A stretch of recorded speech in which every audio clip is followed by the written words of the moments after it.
Meenakshi Faculty of Yoga Science and Therapy, BSc and MSc Yoga. Apply now.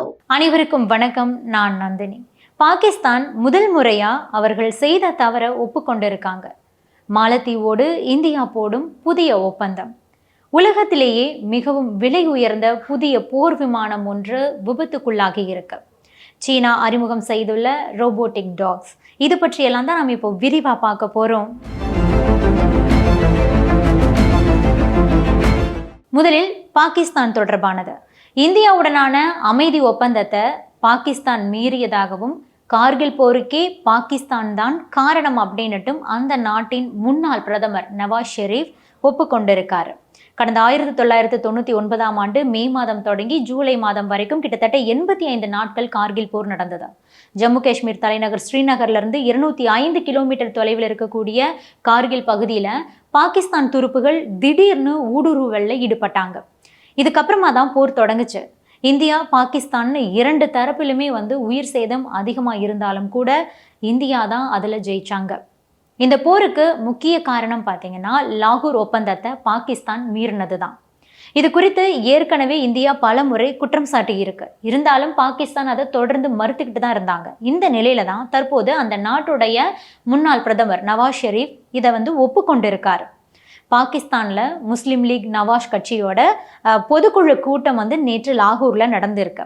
அந்த கூட்டத்துல அவர் கட்சியின் தலைவராக தேர்ந்தெடுக்கப்பட்டிருக்காரு. அப்போதுதான் இந்த கார்கில் போர் பற்றி பேசுறாரு. 1998 மே மாதம் 28 நாங்கள் 5 அணுகுண்டுகளை வைத்து சோதனை நடத்தினோம். அப்போது இந்திய பிரதமர் வாஜ்பாய் அங்கு எங்களோட அமைதி ஒப்பந்தம் போட்டாரு. இருப்பினும் நாங்கள் அதை மீறிவிட்டோம். அதாவது 1999 பிப்ரவரி மாதம் 21 இந்தியாவுக்கும் பாகிஸ்தானுக்கும் இடையே லாகூர் ஒப்பந்தம் போடப்பட்டது. அந்த ஒப்பந்தம் போடப்பட்ட சில நாட்களிலேயே எங்களுடைய துருப்புகள் காஷ்மீர்ல ஊடுருவலை மேற்கொண்டாங்க. இது எங்களுடைய தப்பு தான். நாங்கள் அணு ஆயுத சோதனையை அமெரிக்காவின் எதிர்ப்பை மீறித்தான் நடத்தினோம். அப்போதைய அமெரிக்க அதிபர் பில் கிளின்டன் இந்த சோதனையை நடத்தக்கூடாது அப்படின்னுட்டும் எங்களுக்கு 5 பில்லியன் அமெரிக்க டாலர்களை வழங்குவதாகவும் சொல்லியிருந்தார். இருந்தாலும் அதற்கு மறுப்பு தெரிவிச்சுட்டு நாங்கள் அந்த சோதனையை மேற்கொண்டோம். அப்போது மட்டும் பாகிஸ்தான்ல பிரதமரா இம்ரான்கான் இருந்திருந்தாருன்னா கண்டிப்பா பணத்தை வாங்கிக்கிட்டு சோதனையை நடத்தாமல் தான் இருந்திருப்பார் அப்படிங்கிற மாதிரி பேசியிருக்காரு நவாஸ் ஷெரீப். அடுத்ததான் மாலத்தீவோடு இந்தியா போடும் டீல். மாலத்தீவோடு ஈஸியாக வர்த்தகம் செய்யறதுக்காக FTA அப்படின்னு சொல்லப்படக்கூடிய ஃப்ரீ ட்ரேட் அக்ரிமெண்ட்டை உருவாக்கக்கூடிய முயற்சிகளில் நம்ம இந்தியா இறங்கியிருக்காங்க. கடந்த சில காலங்களாகவே பார்த்தீங்கன்னா இந்தியா மாலத்தீவு இடையே சொல்லக்கூடிய அளவுக்கு உறவு இல்லை. இருப்பினும் இது இன்னுமே மோசமாக கூடாது அப்படிங்கிறதுக்காக நிலைமையை சீராக்கிறதுக்கான நடவடிக்கைகள் எல்லாம் ஒரு பக்கம் நடந்துகிட்டு இருக்கு. இந்த நிலையில தான் மாலத்தீவோடு எளிமையாக வர்த்தகம் செய்யறதுக்கு ஏதுவா FTA அப்படின்னு சொல்லப்படக்கூடிய சுதந்திர வர்த்தக ஒப்பந்தத்தை உருவாக்கக்கூடிய முயற்சிகளை நம்ம இந்தியா தொடங்கி இருக்கிறதா மாலத்தீவுடைய அமைச்சர் முகமது சயீத் தெரிவிச்சிருக்காரு. ஏற்கனவே SAFTA அப்படின்னு சொல்லப்படக்கூடிய தெற்காசிய சுதந்திர வர்த்தக ஒப்பந்தம் இருக்குது. இந்த SAFTA தவிர மாலத்தீவுகளோடு தனியாக ஒரு சுதந்திர வர்த்தக ஒப்பந்தம் இருக்க வேண்டும் அப்படின்னுட்டு இந்தியா விரும்புறாங்க. இதற்கான பேச்சுவார்த்தை இப்போது தொடங்கி நடந்துகிட்டு இருக்கு அப்படின்னு பேசியிருக்காரு. இந்த ஒப்பந்தம் கையெழுத்தாகக்கூடிய பட்சத்துல இந்தியா மாலத்தீவு இடையே பார்த்தீங்கன்னா எந்தவித கட்டுப்பாடுகளும் இல்லாம மிக எளிமையாக வர்த்தகத்தை மேற்கொள்ள முடியும். ஏற்றுமதி இறக்குமதியில் இருக்கக்கூடிய அனைத்து கட்டுப்பாடுகளுமே நீக்கப்பட்டுடும். இதனால 2 நாடுகளுமே பார்த்தீங்கன்னா பலன் பெறுவாங்க.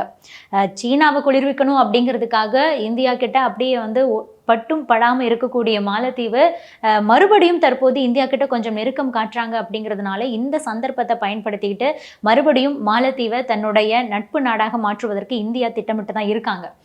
இந்த பேச்சுவார்த்தையை நம்ம இந்திய அதிகாரிகள் தான் தொடங்கியே வச்சிருக்காங்க. இந்தியாவுடனான இந்த ஒப்பந்தத்தை மாலத்தீவு விரும்புகிறாங்க அப்படின்னாலும் கூட சீனாவை கொஞ்சம் நினச்சிக்கிட்டு தயங்கிக்கிட்டு தான் இருக்காங்க. அதே நேரத்தில் அவங்க இன்னொரு வரியையும் சொல்கிறாங்க. இந்தியா மட்டும் கிடையாது, சீனா உள்ளிட்ட மற்ற நாடுகளோடு கூட நாங்கள் ஃப்ரீ ட்ரேட் அக்ரிமெண்ட்டை மேற்கொள்வதற்கு தயாராகத்தான் இருக்கிறோம் அப்படிங்கிற ஒரு தகவலையும் சொல்லியிருக்காரு அந்த நாட்டுடைய அமைச்சர் முகமது சயீத். பார்த்தீங்கன்னா இந்தியா மாலத்தீவு இடையே ஏற்கனவே கடந்த 1981 பார்த்தீங்கன்னா வர்த்தக ஒப்பந்தம் மேற்கொள்ளப்பட்டிருக்கு.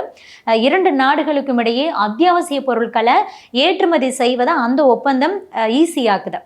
இந்த ஒப்பந்தத்துக்கு பிறகு இந்தியா மாலத்தீவு இடையேயான அந்த இருதரப்பு வர்த்தகம் அப்படிங்கிறது தொடர்ந்து அதிகரிச்சுக்கிட்டே தான் இருந்திருக்கு. 2021 அது முதல் முறையா $300 மில்லியன் தாண்டுச்சு.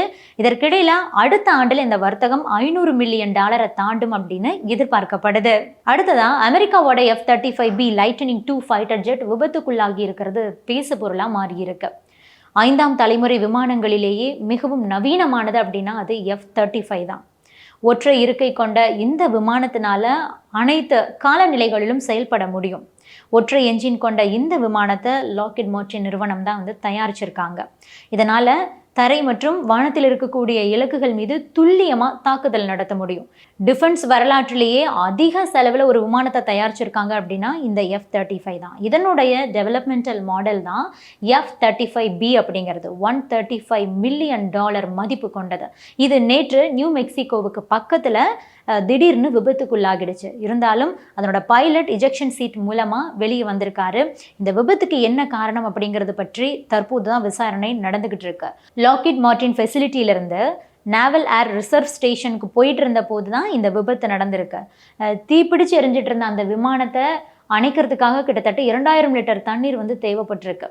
இந்த F-35 பார்த்தீங்கன்னா ஏற்கனவே Singapore, Israel, Japan, Australia, south Korea உள்ளிட்ட நாடுகள் அந்த போர் விமானத்தை வாங்கி பயன்படுத்திட்டு இருக்கக்கூடிய நிலையில் ஒரு விலை உயர்ந்த புத்தம் புதிய போர் விமானம் இப்படி விபத்துக்குள்ளாகி இருக்கிறது பல கேள்விகளையும் எழுப்பியிருக்கு. இதற்கு என்ன காரணம் அப்படிங்கிறத விசாரணைக்கு அப்புறம் தான் தெரிய வரும். அடுத்ததா கம்போடியா, சீனா ஆகிய 2 நாடுகளும் இணைந்து கோல்டன் டிராகன் 2024 அப்படிங்கிற பெயரில் ஒரு கூட்டு இராணுவ போர் பயிற்சியை நடத்தியிருக்காங்க. இதில் சீனா ரோபோட்டிக் டெக்னாலஜியில் இயங்கக்கூடிய மெஷின் கன் எக்யூப்டு ரோபோட்டிக் டாக்ஸை காட்சிப்படுத்தியிருக்காங்க. ரிமோட் மூலமா இயங்கக்கூடிய அந்த ரோபோ டாக் பார்த்தீங்கன்னா நடந்து போகிறது, கீழே குதிச்சு எழுந்து போகிறது மாதிரியான காட்சிகள்லாம் பார்த்தீங்கன்னா தற்போது வெளியிடப்பட்டிருக்கு.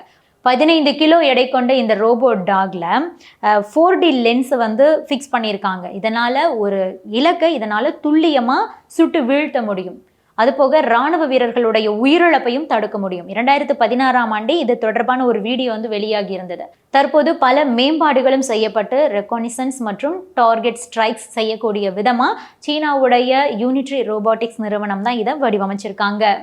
அடுத்ததா இந்தியா, பிரான்ஸ் ஆகிய நாடுகள் இணைந்து சக்தி 2024 அப்படிங்கிற பெயர்ல போர் பயிற்சிகளை மேற்கொண்டிருக்காங்க.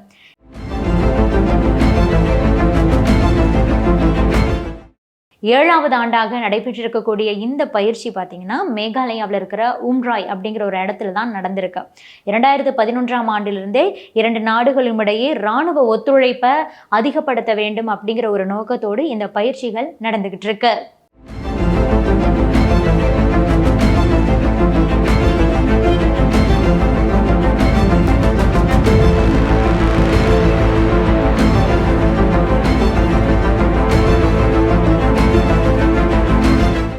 இது பற்றியெல்லாம் நீங்க என்ன நினைக்கிறீங்க? உங்களுடைய கருத்துக்களையும் பதிவு பண்ணுங்க.